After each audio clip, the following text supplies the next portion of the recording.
Time for a little Dynamite. This was a very confusing show, but interesting show at the same time. Guys, we got a lot of content. Let's make it clear. We got a lot. But are there any top guys? Let's make this... I know you're going to say, dude, there is. Well, if they are, where are they? Now, I'm not saying there isn't any top guys, because CNC was shown, of course. You did get a little bit of Will Ospreay, a little bit of Kenny Omega. Their little story there with Jon Moxley, yeah.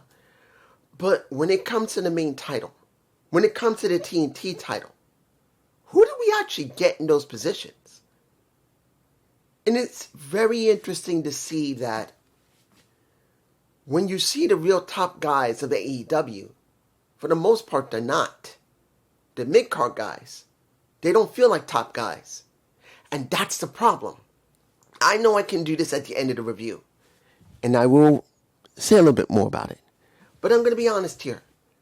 As someone who's watched AEW from the beginning, who has never hated the product, who gave his fair critiques of the product, you see this right now. You wonder what you went through with Darby Allin, did it actually work? Because we're trying to make a pillar look like a top guy. That's what this is supposed to be. But when you see the situation, or who we got, where we don't have Hangman Page here. He's not there. He's gone, either taking a break, recovering from injury, doing a movie. I haven't checked. And it just feels like there's something missing. Top guys. And the problem here is you're trying to elevate everybody that has been 100% low card wrestlers to be top guys with no build. And that's what it feels like. I know I could say this at the end. And again, I'm going to add some more to it, but that's what it feels. Let's begin. Okay, did I like the Philly crowd? Yes, I did. They always usually will tell you how they feel and give you what they got. Jericho versus Ricochet. You tried to make Ricochet feel important with the national championship. Didn't happen. I'm being honest here. And understand, I don't hate Ricochet. I don't. When he went to the company, I was glad he went there. When he had his story with Swerve, I thought it was a good story. But when they started smacking him on the head with that damn bald head of his, they ruined him. I don't care if anybody liked it. I don't care if it was funny. Even I thought it was funny at certain points, but I knew there was an issue with him being smacked on the head constantly with his bald ass head. And it showed. Being with the Demand, even though they stopped doing it, did not help him. And now they paired him with Chris Jericho, who now, guess what? With this match, he won. He won his match. Now Jericho got 2 losses and now just had 1 win. So you would expect, okay, if Jericho is going to still be in a program with Ricochet, he's got to get 2 more wins to be able to feel like he's beaten Ricochet. And not saying the match was bad, because we do know that Jericho had a bad knot in his leg because of when he jumped off the top turn rope and turn post during the with the arena stampede. He couldn't do a lot. He did pretty well, but he was injured. But at the end of it, and he wins, raises his hand, you would think, okay, this is not exactly over. I'm not saying it's a great situation with the story, but you should finish it. No.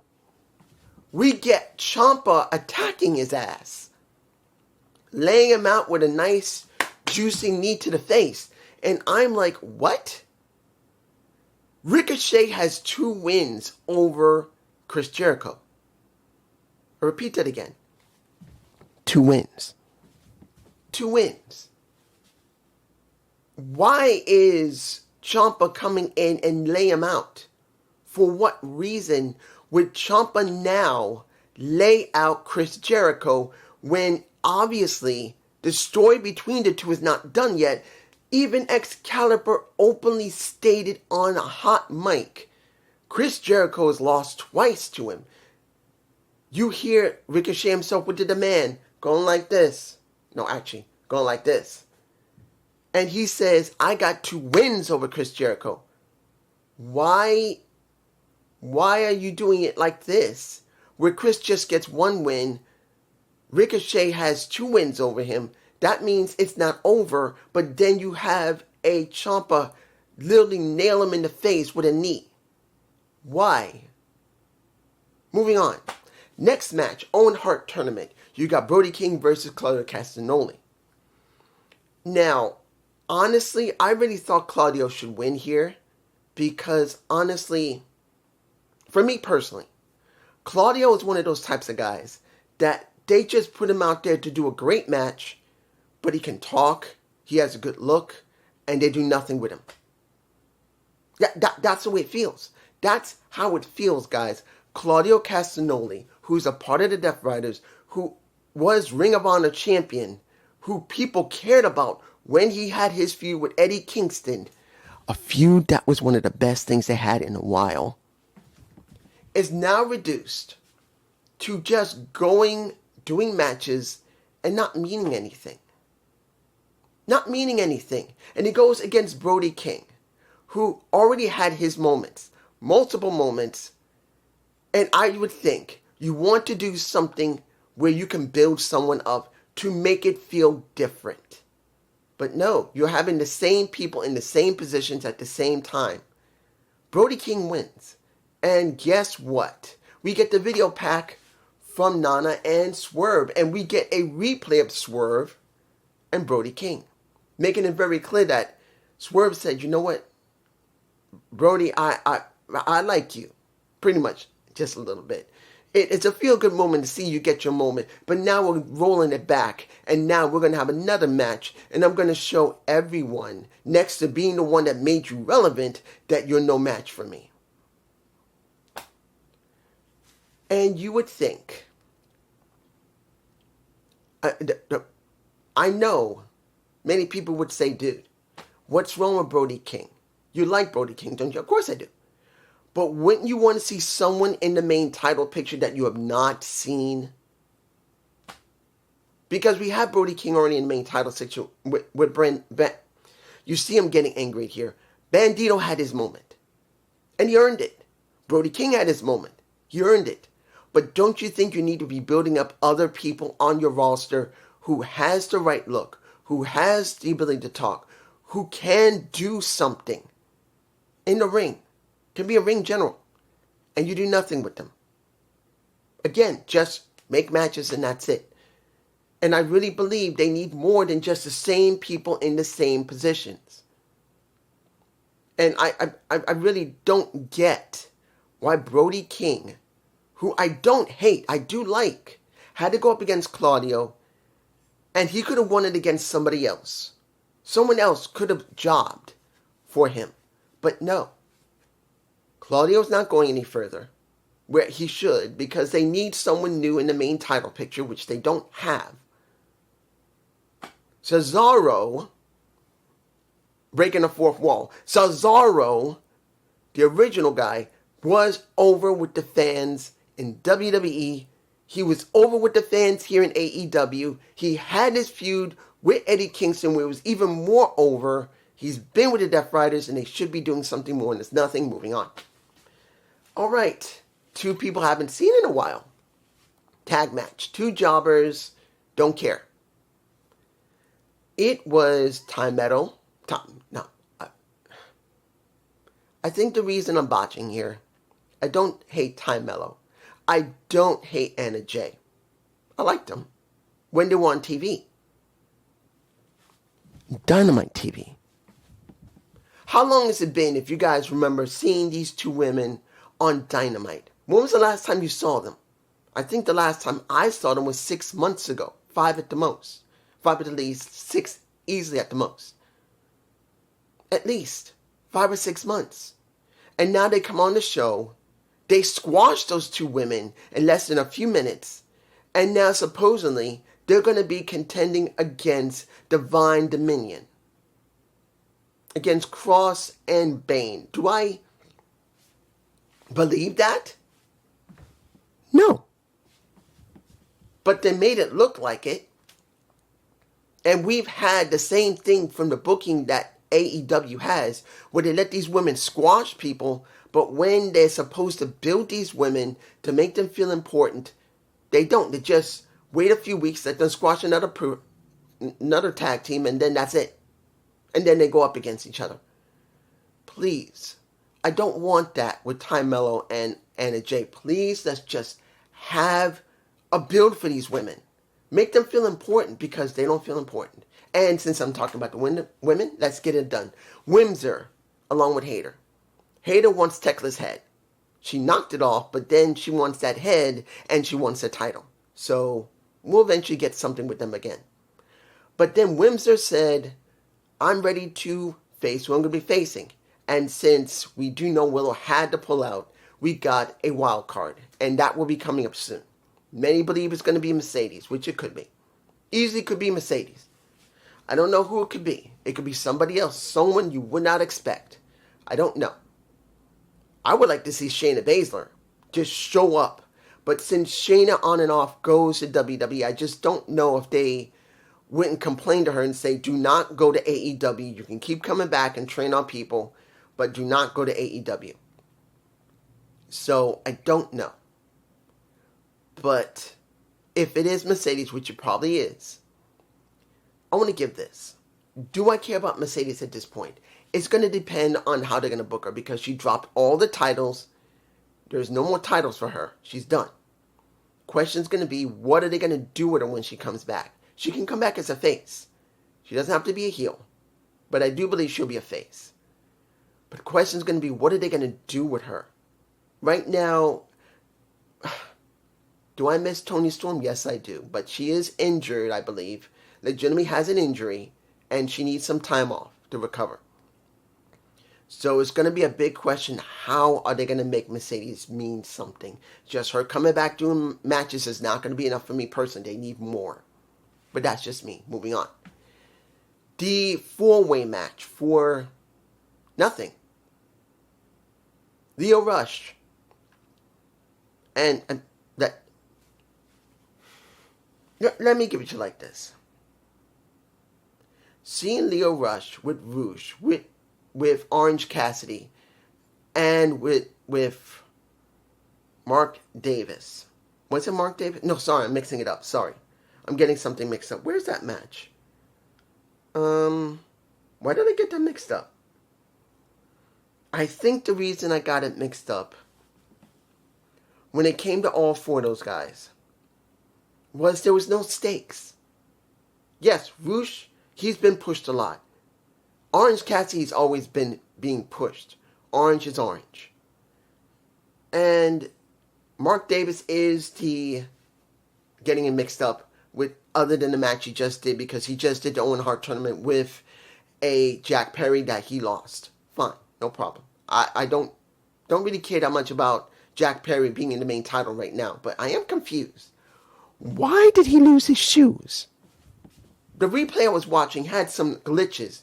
Maybe that's the reason why I'm kind of missing certain things. The replay I saw had more than a few glitches where there was sections that were supposed to be there, but they just glitched out. I didn't hear them. I didn't see them. So maybe something was missing. Don't know how he lost his shoes. I just know he lost his shoes. He lost his socks. The last time I saw him, one of his shoes fell off his foot. Unless he took them off himself, which, why? What was the point of that? But he did lose. But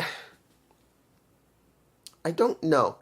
Sorry, it's Brian Cage. Now I remember the last person. Someone that should have been pushed better and jobbed when he came back, if I remember correctly. On his first night, he comes back jobbing.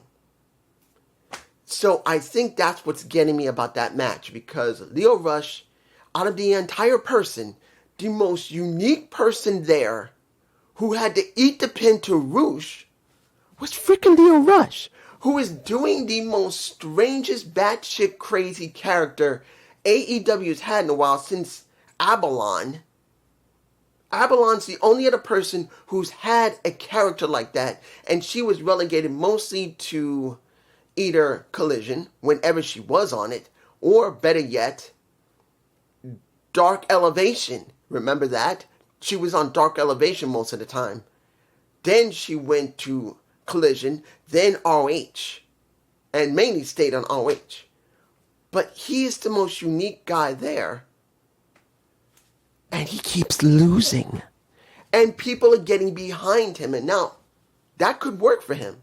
That the only thing he does is constantly lose, and the fans start getting behind him. But there will be a point you got to do something with him. Just let him go out there, do matches, and constantly lose. May get him cheers after a while, but what do you do with him when you get that? Are you just going to let him just keep doing that? And that's all? He should be more built. And all they're doing is just letting him lose and going out there, and there's got to be more. That's just me. And Roosh winning, I'm not going to lie. The ending, I'm going to talk about in a minute with MJF, him, and I will talk about it. But Roosh needs more than just the bull by the horn bit. Moving on. Let's go to CNC. The CNC segment. I'm not... Sorry. Oh, that reminds me. What you just heard me coughing is the reason why I didn't do my NXT review. My throat was a mess. It was hurting so bad. I could not do my NXT review. I usually say why in the beginning of the video. I forgot. I'm sorry, guys. I just couldn't do it. My throat was a mess. My allergies are killing me. The pollen in New York is this. Look. This is how big it gets in New York when the trees bloom. This big. It kills my throat. It makes it hard to do any of my videos. But let's get to the CNC tournament. Well, not tournament. I think the reason I'm botching here, calling it a tournament, it's like, who is more important here? Because CNC wanting to do a 5-second pose, and I believe I might put this image in there, maybe the only image I'm going to put in. They got disposable cameras. Who came up with this? I don't care if it was Adam. That made my ass laugh, because you don't see that anymore. Now they're trying to produce digital cameras that in the shape of digital cameras, well, disposable cameras. They have digital cameras that are like disposable cameras where you can just have the feel of it. And there are others that are disposable cameras that do develop film. So you got two versions. One that's a digital camera in the shape of an old disposable. And then you got one that's an actual disposable. That's a disposable that you got to take and get developed at a photo place. And I'm like, okay, that was funny. I'm not going to lie. Hearing Taz says he better not. If he doesn't, I was kind of hoping that he gave it to him. I want to see Taz flip out a little bit and get pissed. But let's make this very clear. Did I care about the dogs being the one to destroy CNC? No. I would have expected FTR to do exactly that. But it looks like FTR's gone for now. And they had to put someone in their place that they believe they built up, which they haven't. I'm going to be honest here. Since Connor and Finley have been together, I felt nothing from them. They haven't felt important. They've not felt important whenever they've been on Dynamite. I'm sorry, they haven't. And if you say look at Collision, it's not the point of looking at Collision. They can be built easily on both shows whenever they're shown. And they're not shown on both shows fairly. If they're heavily built on Collision, but the majority of the people that watch AEW content are watching on Dynamite, and the only thing they do is do matches, and they either get their asses whooped, or they just do a match. How do you care? Seeing them grab a Christian by the hand, hit him in the hand with the shillelagh, then stick his hand under the steps, crushing it, supposedly, by Connor jumping on him, I could easily say that's effective if they were important. They're not top guys. If they had been built for more than a year and they feel important, they've been going after the tag championship. They went after FTR. And they went after, before they dropped them, the Hurt Syndicate and meant something. I would say that was fine. But they're not. They have not been spotlighted on Dynamite, and it doesn't make a difference about Collision because the majority of people that are watching AEW content, ROH, Collision, and Dynamite, are on Dynamite. And if you don't show it there, how are you important? Why would you feel like a top guy? Like you're trying to get somewhere? Christian and Cope, they feel like top guys. Not just because they've been in WWE. No. It's because they've been spotlighted as top guys for many months. Even when they went away and came back, they still felt like top guys because they were spotlighted as it. I don't feel it from the dogs. I don't. Unless the dogs in the next couple of weeks start getting segments in the ring and then having matches where they destroy people, whether they win or not, they just destroy them to show that they can be dominant. I don't buy them. They're not top guys. We're the top guys. They're not. Moving on. Okay, let's talk about Will Ospreay and Kenny Omega. And this was done right after the match had happened on Double or Nothing. Kenny and Will were together. Kenny had some ice on his neck, gave it to Will. And he talked to him about what happened with the Death Riders. He's saying, dude, you know, basically he's saying he's ride and die. That he would be a ride and die with him. I will ride with you, I'll be there, I'll die for you. And he says, why did you go to the Death Riders? Why don't you call me? And he says, you're not here. You're not. He says, why you been, bruv?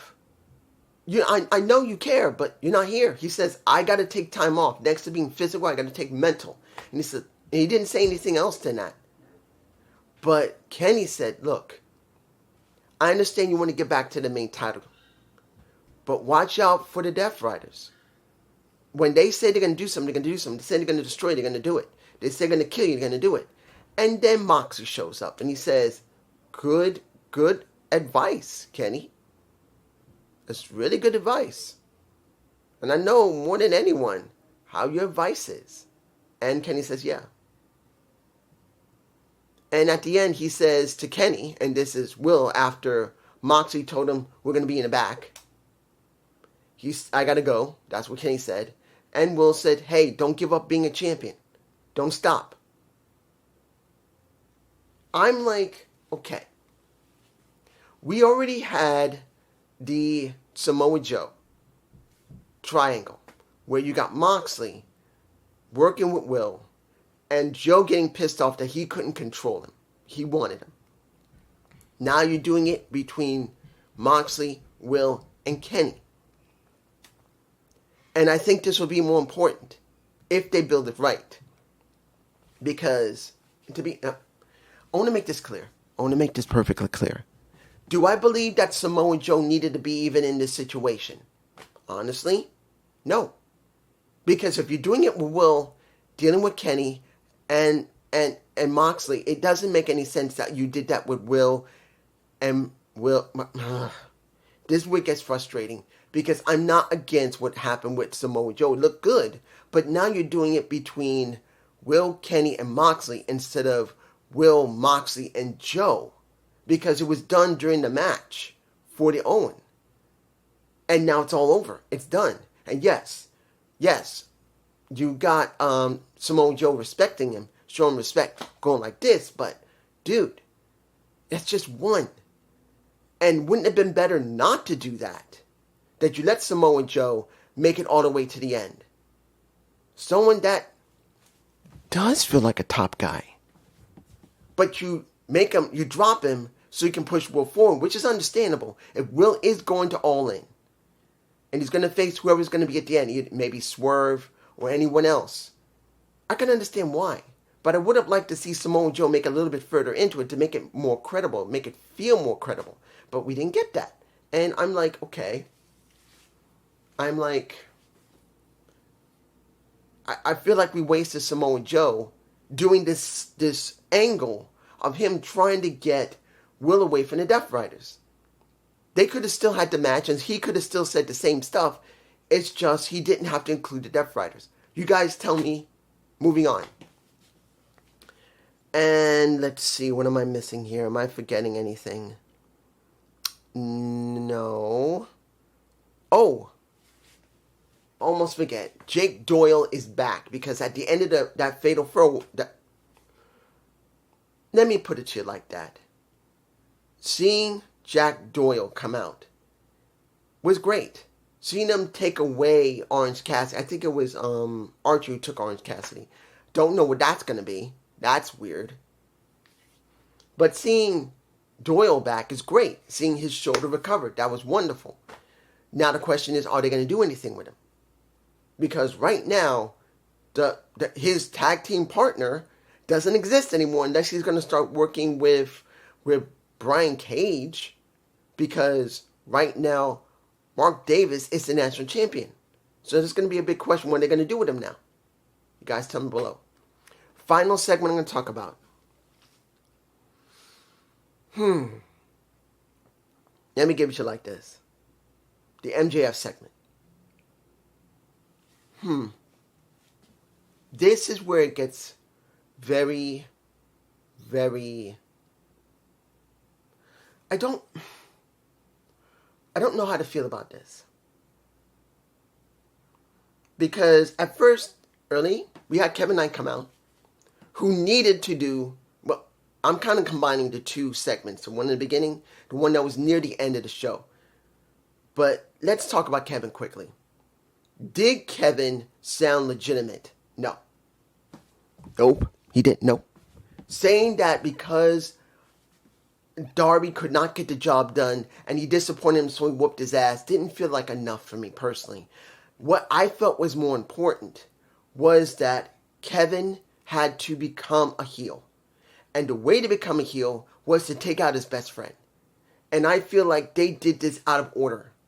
Because if they had something for Kevin to do during Double or Nothing, and that he got frustrated because of what was going on with Mike Bailey, and he takes him out, that would make more sense for this segment. Because it'll feel like Kevin didn't need Darby Allin to turn heel. He could have just turned heel because of Speedball Mike Bailey wanting his title, and just like he says, I know you. You're very ambitious. You're an ambitious guy, and that is your strength, but also your weakness. And that could have been the reason why he turned. Because remember, on Wednesday, Speedball asked, hey, could I get a shot? He says, let's do it. Let's have a match. And the only thing I had to do was just show him respect, and Speedball walked away, and he goes, a bad look there. That would have been enough for him to turn heel. And that at Double or Nothing, he just didn't want to take a chance that Speedball would even try anything, and he just lays him out at Double or Nothing. That would have been fine. And then they would have had the talk here. And you could have had Speedball just be wiped out by him when he comes out and says the same thing as he does right here. You didn't need to do that. You didn't need to do that to me. Because that's if they did a Double or Nothing. You could have still had a conversation like he had with Kyle Fletcher. And Speedball wanted to get in there and try to stop him, saying that's my title. And you can see Kevin Knight get my title. He didn't say it, but the look. That would have been at least a hint that he wants to turn heel. This didn't even feel like a good turn. And yes, he tried to recover from it. It just didn't feel important. Guys, I just didn't feel it. I didn't. And with him trying to cover for it, saying that I'm the Jet, I'm important, and I don't need anybody, then seeing Speedball come out was fine. What I expected needed to be done was done. He laid out Speedball when he said you should apologize. You made a mistake. Wanted to shake his hand like he wanted him to apologize to Darby, say you're sorry, and he bumped into him, whooped his ass. That's exactly what Kevin Knight needed to do, but not because of Darby Allin. He should have just taken out Speedball, because Speedball, who's supposed to be his friend, who should be trying to get another title, like the International Championship, the Continental Championship, the TNT, well, not the TNT, the Continental Champion, the World Champion, the International Championship. He's now going after his title. He don't want to lose it. He don't care who it is. And he just lays them out. And it just didn't work for me. Now, when it comes to MJF, what he said was fine. I didn't really have a problem with him. Honestly, I didn't. The problem I had with Mark Briscoe. And understand, I like Mark Briscoe. I do. I really do like Mark. And I expected that they do more with Mark. But what did they do to Mark? What did they do? They had him drop the title. And it was less than 3 weeks that it was dropped to the one who got the title from him. Remember, Ciampa got that title from him. Lasted only 3 weeks. Was it 2 weeks or 3 weeks? 2 weeks. Maybe 3 at the most. Then he drops it back to Kyle, who then faces a Mark Briscoe in Australia. And what happened? What happened? He didn't go anywhere. So why is he wanting a title opportunity now? Saying, I pinned you. Which means nothing. Because it should have been dealt with last year. So none of this makes any sense. And then I understand what MJF said. You want a title shot? No. But then, as he walks away, Roosh comes out, who only has a few matches under his belt. They've barely done anything with him on Dynamite. Yes, he's gotten a couple of wins on Dynamite. I don't care about Collision because they barely spotlight Collision when it comes to Roosh or anyone else for that matter. Instead of doing what they used to do like on SmackDown and make at least a small part of their show covering SmackDown a little bit, they don't do it. Or very little of it. So even if Roosh has tons of wins on Collision, I don't know that. And if you say you should watch Collision, no. Collision's not interesting to me. It's the same thing as it was before. No matter if you like it, I want to say this to anyone who loves Collision and you say it's better, you should watch. No, I will not. You know why? Because they've given me no reason to watch it. Because they don't spotlight Collision the way it should be. Not because they want to do a third hour tacked on to Dynamite. They don't show it in the show much. Or they don't show it at all. You got to give us a reason to watch Collision to make it the most wanted to be watched. You didn't leave Collision in the hands of Chris Jericho. You didn't leave Collision in the hands of guess who was so over as Continental Champion who was not allowed to run Collision? Eddie Kingston. Eddie could have ran Collision and did not because they didn't want to. Why? I don't know. It was before he got hurt. So Collision, as far as I'm concerned, has no one leading it. So why am I going to care about it? It's like Rampage. I'm sorry, it feels like it. They give me no reason to care about it. So now, Roosh appears, he wants his shot, and MJF gives it to him. And I'm like, he's not a top guy. And he doesn't even feel like a top guy. Guess who feels like a top guy? Andrade Alilios feels like a top guy. But he's not the one wanting it.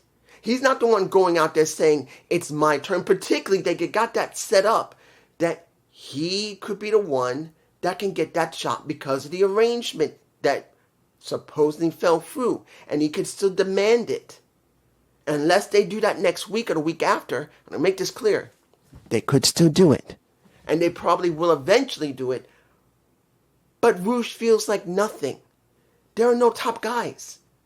And yes, it's good to see they are pushing Roosh to go in there. But that's what they did with Bandito. That's what they did with Brody King. And if I'm right, that's what they did with Darby Allin, letting him become champion. I'm hoping I'm wrong. And Darby, when he comes back, goes back after MJF. But the way it looks, the only person they're going to let him go after would be Kevin Knight. He was here to drop him here. And I'm going to be like, really? Now, unless Kevin wins and was able to defeat Darby, I don't expect him to win and keep his title. I expect Darby to get the TNT title because they went from here and dropped him here, and they didn't want him to totally disappear, so they just hand him the TNT championship for all the work he did. He should be a main eventer, not a mid-carder. But this is just me. Have a good day. Have a good night. Peace.